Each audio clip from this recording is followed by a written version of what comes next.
එයා සුරාජ්. අපේ ගෙදර අලුත් ඩ්‍රයිවර්. පට්ට හැන්ඩි කොල්ලෙක්. මමත් ඉතින් ඒ වන්ඩේ කොල්ලෙක් දැක්ක ගමන් ගායලන කෙල්ලෙක්නේ. ඉතින් ඩ්‍රයිවර් එක්ක මගේ ඔය ඩිස්ටි ඩිඩින් වැඩේ ගොඩක් හොඳට කරන්න පුළුවන් කියලා මට ලොකු ආසාවක් ආවා. ඔයාලත් මට කැමතිනම් කමෙන්ට් එකක් දාලා තියන්න. එහෙනම් යමු අපි දෙන්නගේ කතාවට.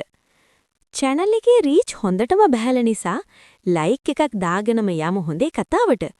සුරාජ් ගෙදර ඇවිත් තාම මාස 6යි. වැඩිය කතා බහක් නෑ. හරි මැඩම්, එපා මැඩම් ඇරෙන්න එයා මට වැඩිපුර වචනයක් කතා කරලා නෑ. ඒත් එයා මාව වාහනේ දාගෙන යනකොට ඉස්සරහා කණ්ණාඩියෙන් එයා මගේ දිහා හොරෙන් බලන විදිය මම ඕනතරම් දැකලා තිනවා. ඒ ඇස් හරිම වල්. ඒ බැල්ම මගේ ඇඟට වැටුනම මට දැනෙන්නේ පුදුම හිරිගඩු පිපෙන හැඟීමක්. මම තීරණයක් ගත්තා. මේ රෑ තවත් තනිවම ගෙවන්න මට ඕන වුණේ නෑ. ඉන්ටර්කොම් එකෙන් එයාට කතා කළා. සුරාජ් පොඩ්ඩක් ගේ ඇතුළට එන්න පුළුවන්ද? මට පොඩි උදව්වක් ඕන. මම එහෙම කියලා රිසීව් එක තිබ්බා. විනාඩි 5ක් යන්න කලින් දොරට ටට්ටු කරන සද්ද ඇහුණා. සුරාජ් දොර කඩ හිටියා. එයා කුඩයක් ඉහළගෙන හිටියත් හුළඟටද කොහෙද එයාගේ ෂර්ට් එකේ භාගයක් තෙමිලා. ඒක තෙමිලා එයාගේ ඇඟට ඇලිලා තිබුණ හින්දා එයාගේ පපුවේ තියෙන ශක්තිමත් පෙනුම ලාවට වගේ පේන්න තිබුණා. වැස්ස වතුර බින්දු එයාගේ කොණ්ඩේ දිගේ බේරිලා නළල දිගේ ඇවිත් එයාගේ රළු කම්මුලක් දිගේ පහළට ගලාගෙන යනව දැක්කම මගේ හුස්ම ටිකක් හිර වුණා. මැඩම් මොකද උනේ? ලයිට් ගියාද? එයා ඇහුවා. නෑ සුරාජ් එන්න ඇතුළට. එයා ගේ ඇතුළට ආවම මුළු සාලෙම අමුතුම පිරිමි සුවඳකින් පිරුණා. වැස්ස සුවඳයි, සිගරට් දුමක පොඩි සුවඳකුයි ඊට වැඩිය එයාගේ ඇඟෙන් එන ඒ ස්වභාවික සුවඳයි එකතු වෙලා. ඒ සුවඳ මගේ නහයට දැනුනම මට නිකන් මත් වෙනවා වගේ දැනුණා. මම එයාටත් ඩ්‍රින්ක් එකක් හදලා දුන්නා. වීදුරුව දෙනකොට අපේ ඇඟිලි එකිනෙක ගැවුණා. එයාගේ අත රළුයි, රස්නේ. මගේ අත සීතලයි. ඒ ස්පර්ශයේ වෙලාවේ කරන්ට් එකක් වැදුනා වගේ මට දැනුණා. සුරාජ්, ඔයාට බයයිද? මම එයාට තවත් ටිකක් ලං වුණා. දැන් අපි අතර පරතරය අඟල් ගානයි. එයාගේ හදවත ගැහෙන වේගය මට ඇහෙනවා වගේ. මැඩම්, මේක හරි නෑ. එයා රහසින් වගේ කිව්වා. මම මැඩම් නෙවෙයි සුරාජ්. මට අමායා කියන්න. සුරාජ් හිමින් එයාගේ අතක් උස්සලා මගේ කම්මුලක් ඇල්ලුවා. එයාගේ රළු ඇඟිලි තුඩු මගේ මෘදු හම දිගේ පහළට යද්දී මගේ මුළු ඇඟම සීතල වෙලා ගියා. එයා මගේ මූණට පහත් වුණා. එයාගේ උණුසුම් හුස්ම මගේ මූණට වැදුනා. අපි දෙන්න අතර තිබුණේ පුදුම ආකර්ෂණයක්. චුම්බක දෙකක් වගේ අපි ලං වුණා. ඒත් එකපාරටම ලොකු අකුණක් ගැහුවා. ඒ සද්දෙට මුළු ගේම හෙලවුණා. සුරාජ් ගැස්සිලා වගේ පස්සට වුණා. එයා හරියට හීනකින් ඇහැරුණා වගේ වුණා. "සෝරි මැඩම්, මට සමා වෙන්න." එයා වෙවුලුන අතින් වීදුරුව තියලා මගේ දිහා අන්තිම පාරට බලලා වේගෙන් දොර ඇරගෙන වැස්සටම ගියා. පහුදා උදේ මම කැම්පස් යන්න ලෑස්ති වුණා. වෙනදට වඩා ලස්සනට මම ඇඳලා හිටියේ. කාර් එකේ යන ගමන් මම දැක්කා සුරාජ්ගේ ඇස් යට කළු වෙලා තියෙනවා. එයා ඊයේ රාත්‍රියේ නිදාගෙන නැහැ. මම පිටිපස්සේ සීට් එකේ වාඩි වෙලා ඉස්සරහ කණ්ණාඩියෙන් එයාගේ ඇස් දිහා බලාගෙනම ගියා.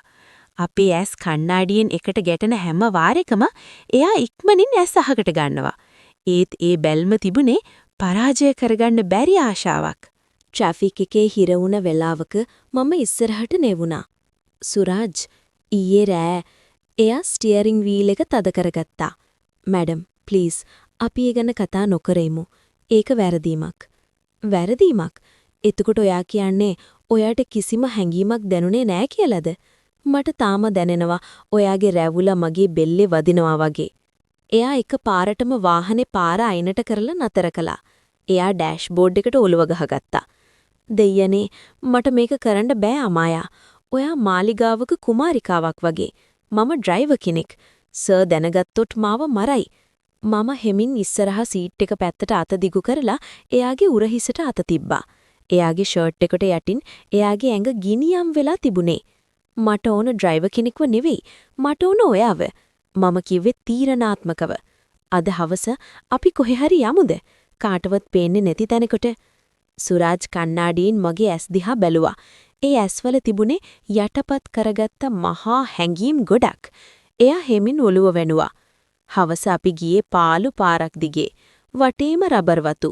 අඳුරු වැටීගෙන එන වෙලාව. පරිසරය හරීම සීතලයි. සුරාජ් වාහනේ අඳුරු තැනක නතර කළා. එන්ජින් එක ඔෆ් කරපු ගමන් මුළු පරිසරයම මීයට පිම්බා වගේ නිශ්ශබ්ද වුණා. ඉස්සරහට එන්න බැරිද?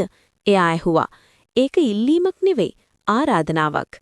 මම සීට් දෙක වැද්දෙන් ඉස්සරහට නැවුණා. මගේ මූණ එයාගේ මූණට අඟල් ගානක් ළඟට ගියා. එයාගේ අතක් ඇවිත් මගේ බෙල්ල වටේ එතුණා.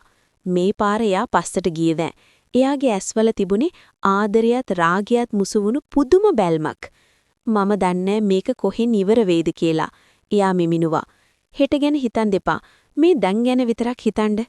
එයා මගේ ඔළුව එයාගේ පැත්තට ඇදලා ගත්තා. අපේ තොල් එකිනෙක ගැවෙද්දි මගේ මුළු ලෝකෙම නතර වුණා වගේ දැනුණා. ඒ හාදුව රළුයි. ඒ වගේම ආදරණීයයි.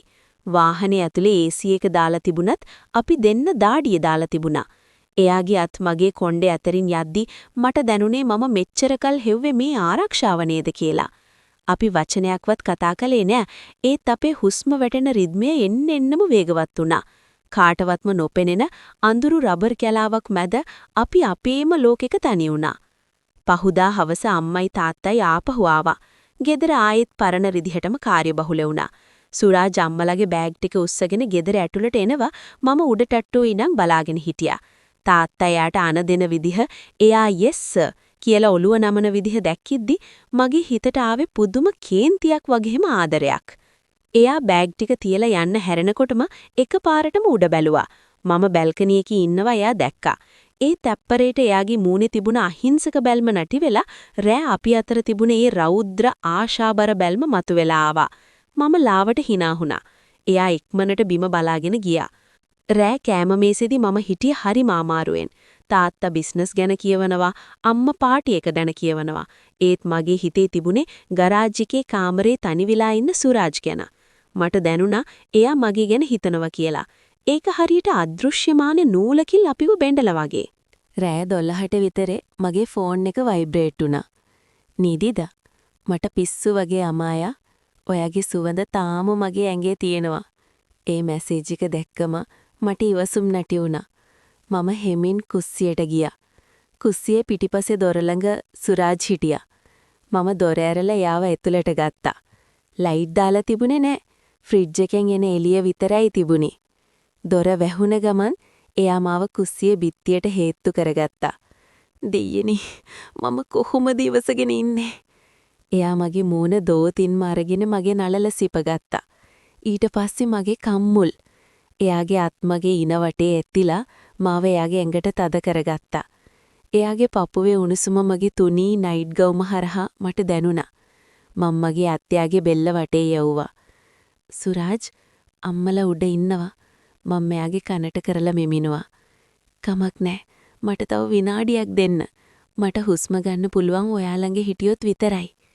එයාගේ වචන මගේ හදවත පසාරු කරගෙන ගියා. මේක නිකම්ම ආශාවක් නෙවෙයි. මේක ඊට වඩා ගැඹුරු බැඳීමක්. අපි දෙන්න අඳුරේ එකිනෙකාට තුරුල් වෙලා හිටියා. එයාගේ හුස්ම මගේ බෙල්ලට වැදෙනකොට මගේ ඇඟේ මල් පිපෙනවා වගේ දැනුණා. එකපාරටම කුස්සියේ පිඟන් රාක්කේ තිබුණ පිඟන් දෙකක් එකට වෙදිලා ටකස් ගාලා සද්දයක් ආවා. අපි දෙන්න ගැස්සිලා ඈත් වුණා. උඩ තට්ටුවේ කාමරයක ලයිට් එකක් දානවා වගේ පෙනුණා. ගෙදර වැඩ කරන නැන්ද වෙන්න ඇති. සුරාජ්ගේ ඇස්වල බය පිරීලා තිබුණා. යන්න, ඉක්මනට යන්න නෙඩම්. එයා මාව පඩිපෙළ පැත්තට තල්ලු කළා. අපි හෙට හම්බෙමු. මම පඩිපෙළ නගින ගමන් ආපහු හැරිලා බැලුවා. සුරාජ් අඳුරේ හිටගෙන මගේ දිහා බලාගෙන හිටියා.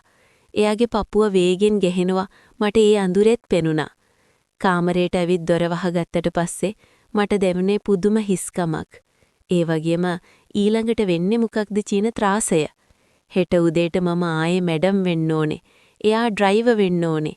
ඒත් මේ ගේ ඇතුලේ බිත්ති විතරක් දන්න රහසක් දැන් අපි අතර තියෙනවා.